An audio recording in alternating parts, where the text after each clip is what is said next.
such. It really if you come out of this class with a really good idea of your current cost of production and your anticipated cost of production through enterprise budgeting of the crops you grow or you anticipate growing, you're gonna pay for the cost of the class over and over again, because so many farmers just produce without knowing exactly what their costs are, and you can't really determine your profitability without knowing your costs and returns and income and expenses. And you can do this through balance sheets, accurately done balance sheets. When you're doing your balance sheet, the main thing to remember in your income statements is consistency. Do this once you get started. Be consistent. You value your assets in the same way. Value your inventories in the same way each year, so that there's consistency across the years, and you can actually measure profitability and growth in equity from the farm business.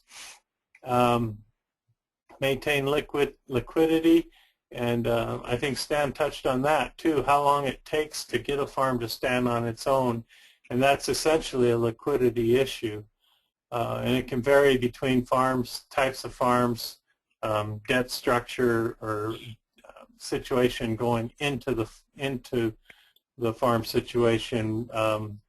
Cinda mentioned, or somebody mentioned, inheritance, for instance. That can put some people in a better position than if you had to pay for your land outright. So an important thing. Watch your leverage position. That's particularly with farms. Grain operations tend to use more debt financing, and that gets them in a lot of trouble, particularly when their prices fall, and they've leveraged themselves. When I started farming in the 80s, there was a lot of farmers who went out of business because they weren't paying enough attention to that. And then short and long-term planning, we've emphasized that over the last couple of weeks. I just wanted to mention finally here that for putting together your business plan, you can go to Ag Plan. It's with the University of Minnesota. It's a free online structure for putting together your business plan. You input the information into a template, and it's free. You just sign up to get into it, and then you can re-enter it every year if you like through this particular program. It's a pretty good program, and it's free. On your course DVD, you also have these. You have the three financial statements I mentioned: the balance sheet, the income statement, and the cash flow statement. You don't have the reconciliation of owner equity, but you can find those online also. I apologize for my indecision when I ran into problems with my slides, but I hope you're able to get some information out of that. And I'd be happy to work with anybody on putting together your records into a system, helping you select a system, or a framework for these particular financial statements. And thank you all for your attention. I just had a couple of, oops, I'm done. Thanks. Thank you, Ken. Are there any questions? So Ken, we do have a couple of questions, but I realize that we are just about out of time. So if it would work for you, I would like to transfer the questions to the discussion forum on the course website and have you answer them on the website itself. Would that work for you? That'd work fine, yeah. Okay. So we have some specific questions that I think you'll be able to answer. Okay.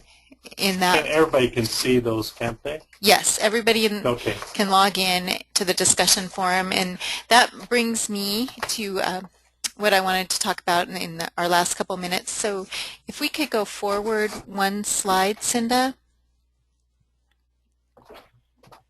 So this week your assignment's been posted, and your assignment is to read chapters 7 and 10 in the Organic Farmers Business Handbook. And then also there's a publication that I put the link to in your assignment page, and it's the tax guide for owners and operators of small and medium-sized farms. And your assignment is to read chapter 1. While that whole publication is a great resource, I've also saved the publication as a PDF, and it's posted on the course website, so you can access it either through the link provided in your assignment, or you can download it from the course website.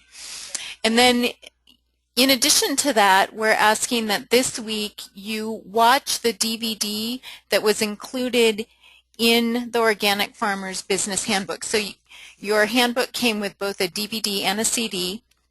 So the DVD is called Business Advice for Organic Farmers. It's just a little bit over 2 hours, and it's an excellent source of information about all that we've talked about today.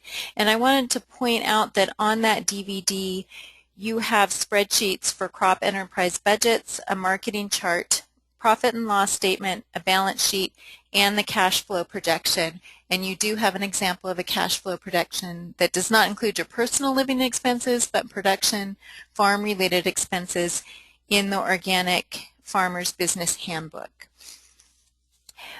In terms of assignments, this is a week for you to catch up on the assignments that we've assigned in weeks 1 through 4, and the assignment for this week's discussion forum is simply to ask questions that you have about the different types of statements, information in your readings, questions that have come to you through the webinar. So it's a great opportunity for you to dialogue with both Barbara and Ken about this different pieces of your operation, where they would go within these different financial statements, and how you might think about moving forward in terms of your financial planning and business planning overall.